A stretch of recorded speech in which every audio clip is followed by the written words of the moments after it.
Hai, balik lagi sama saya Ardi, sales konsultan di Honda Fatmawati. Hari ini saya akan ngebahas perbedaan Honda HR-V tipe SE dengan RS, dan semuanya akan kita bahas, akan kita kupas tuntas tentang fitur dan juga Honda Sensing. Apa sih kegunaannya? Oke, let's go, check it out.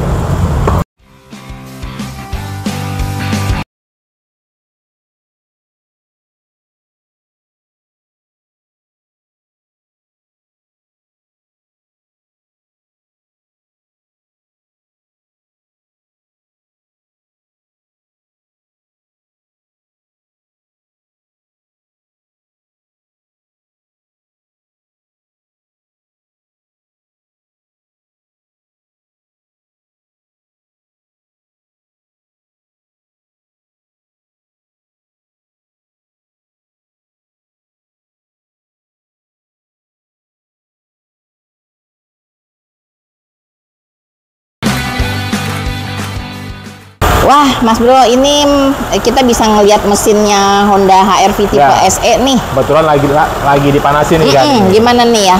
Coba. Nah, untuk mesinnya sendiri, HR-V itu dibekali yang biasa, yang SE ya. SE, E, dan S itu dibekali mesin 1500 cc, 121 PS, atau 145 Nm. Jadi cukup kenceng ya? Cukup kenceng. Tapi kalau yang tipe HR-V RS berapa? Yang HR-V RS-nya tuh 177 PS, 210 Nm. Tentunya lebih kenceng lagi. Lebih kenceng lagi, ini. betul. Lebih enteng juga tarikannya dan juga lebih nyaman pasti. Lebih nyaman ya. Tentunya beda harga, beda kenyamanan juga dong, Mas Bro. Betul dong. Iya kan? Iya. Suara mesinnya juga nggak kenceng nih, halus ya Mas Bro ya. Halus. Ini Mas Bro. Yuk. Nah, untuk Honda HR-V kan sudah lengkap dengan Honda Sensing nih, dari tipe yang paling rendah sampai tipe yang paling tinggi. Waduh, itu teknologi yang bagus ya Mas. Sangat-sangat membantu untuk pengendara.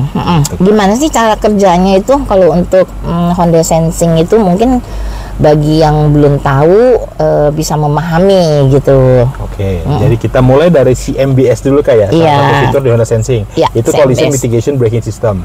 Jadi kalau kita aktifkan itu atau otomatis aktif, CMBS itu akan mendeteksi sekeliling mobil. Contoh di depan nih, misalkan lagi jalan enak-enak, atau ada objek di depan kayak misalkan manusia, mobil atau motor atau manusia, atau otomatis dia berhenti mendadak.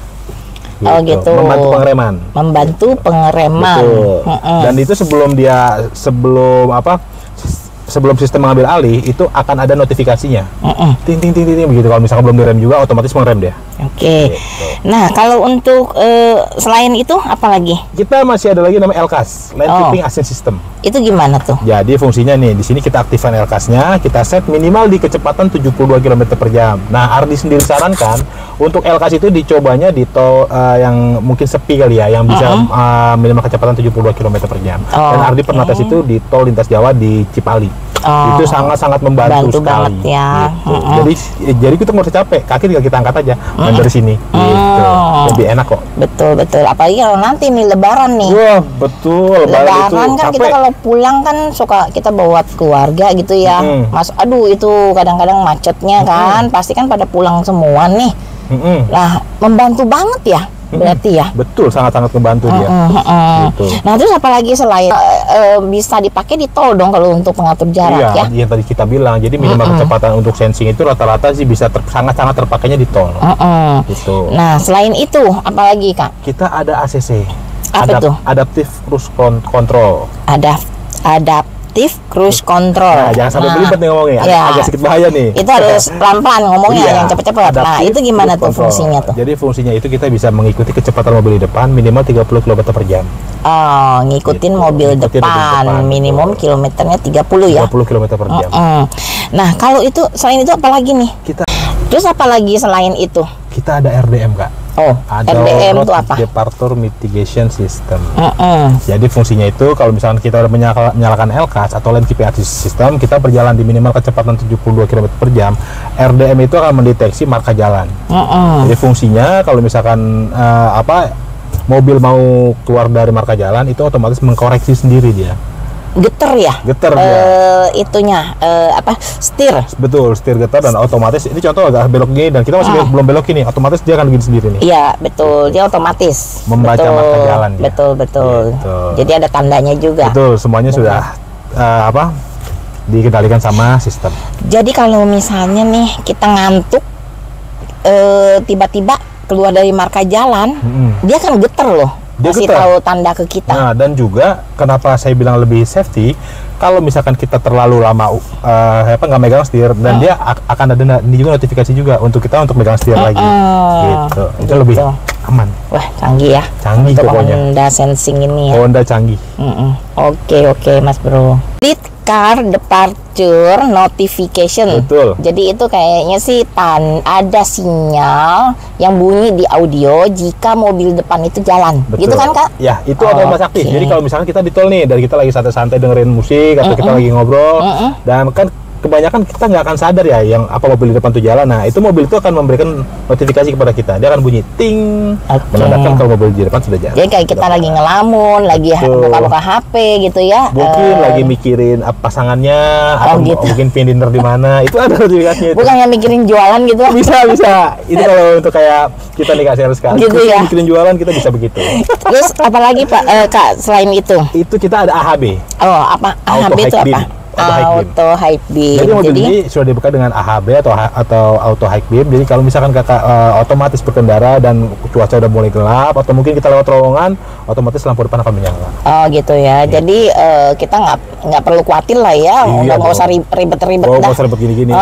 Jadi udah otomatis sendiri ya. Dan itu cukup kita setel di auto aja sini ya. Di auto aja. Apa panel lampunya? Wah, makin dimanja ya ini ya. Makin dimanja kita sama teknologi Honda. Waduh, kita harus cepet-cepet nih beli kalau punya uang. Oh iya, kan kalau misalnya nggak cukup nih bisa pakai kredit kan? Bisa dong. Nah, itu kalau kredit kita bahas bentar ya. Habis ini ya. Nanti kita next step kita bahas lagi. Iya, kalau untuk kredit. Jadi kita banyak kerjasama dengan leasing ya. Betul, kita banyak jadi untuk MID-nya ya. MID-nya ini untuk kan RS itu dia ada dua model Kak. Jadi yang satunya sebelahnya itu digital, yang satunya analog. Analog dan digital ya. Kalau ini dia semuanya itu analog. Betul, tapi nggak kalah keren juga. Si bagus juga dong. Iya dong pasti. Nah, kalau untuk audionya sendiri Kak? Audionya hampir sama sih Kak. Nggak ada bedanya dia. Semuanya ada. Ada apa aja nih? Ada USB, Bluetooth, telepon. Kita support pakai itu juga, support Apple CarPlay juga sih. Apple CarPlay juga ada di sini ya. Kabelnya kan? Kabelnya ini dan yang ini nih Apple CarPlay. Nah, ini udah engine start juga ya. Ngomong-ngomong nih, saya belum ngebahas mengenai cara kerjanya remote engine start. Boleh. Itu bagaimana? Mau kita praktekin atau gimana? Nanti abis ini. Oke, nah, ini dia kan panoramik ya, teman-teman. Panoramik aja ya, bukan sunroof. Iya. Kalau untuk RS-nya bagaimana? RS-nya sama juga begini. Nah, kalau untuk ini nih, ini kan dilengkapin dengan icon, terus ini gambar turunan. Nah, ini ada brake hole. Nah, ini fungsinya bagaimana nih? Nah, kalau icon ini Kak, kalau misalkan kita tekan iconnya, akan nyala di indikatornya itu, dia fungsinya untuk mode berkendara yang ekonomis, dalam artian hemat bahan bakar. Lebih hemat bahan bakar. Dan tentunya AC juga turun ya. Betul. Nggak terlalu dingin kayak ya betul. Terus kalau untuk ini, nah ini kalau misalkan kakak itu berada di turunan tajam itu membantu 30 km per jam ya, kecepatan mobil maksimal di 30 km per jam. Jadi membantu pengereman dong. Betul, biar lebih stabil dan nggak melintir bannya. Kalau ini kan handbrake ya. Handbrake, nah, ini gimana nih brake hold? Brake hold ini kalau kakak aktifkan, dia itu akan berhenti sempurna. Kayak misalkan contoh lampu merah nih. Jadi kakak udah nggak usah pencet ini lagi nih. Untuk rem tangannya ini aja brake hold. Jadi otomatis kalau mobil berhenti sempurna, dia akan otomatis merem kayak handbrake. Wah, jadi nggak usah capek-capek lagi dong ya. Kita ya, tinggal pencet aja kan. Betul. Jadi kita dimanjakan sama teknologi Kak di Honda. Iya sih, memang kalau Honda itu sekarang udah terus mengembangkan. Terus mengembangkan fitur-fiturnya. Ya, fasilitas apa teknologi ya, teknologi yang membuat pengemudi itu menjadi nyaman, ya kan? Betul. Terus yang duduk di sebelahnya pun juga nyaman gitu tentunya, ya kan? Hati-hati yang bawa ketiduran nanti. Waduh, repot dong. Oh, tapi itu nggak ada ini ya, nggak ada tanda kalau yang kayak misalnya ada kopi nyala. Oh, itu di akord. Akord ya. Di akord Nanti kita akan bahas akord deh kalau begitu. Kita akan bahas di situ. Iya, baik. Oke, kita tadi udah ngebahas tentang fitur dari Honda HR-V, perbedaan HR-V SE dan juga RS. Dan juga untuk harga Honda HR-V sendiri bisa kalian dapatkan di start dari 383.900 sampai dengan 540 jutaan. Untuk promo-promo terbaiknya, kakak bisa cari, bisa chat saya di bawah sini atau mungkin 0819 9908 9443 atau 0819 9998 1911. Satu lagi, untuk promo DP-nya kita start dari 35 jutaan aja. Tunggu apa lagi? Langsung gas. Thank you.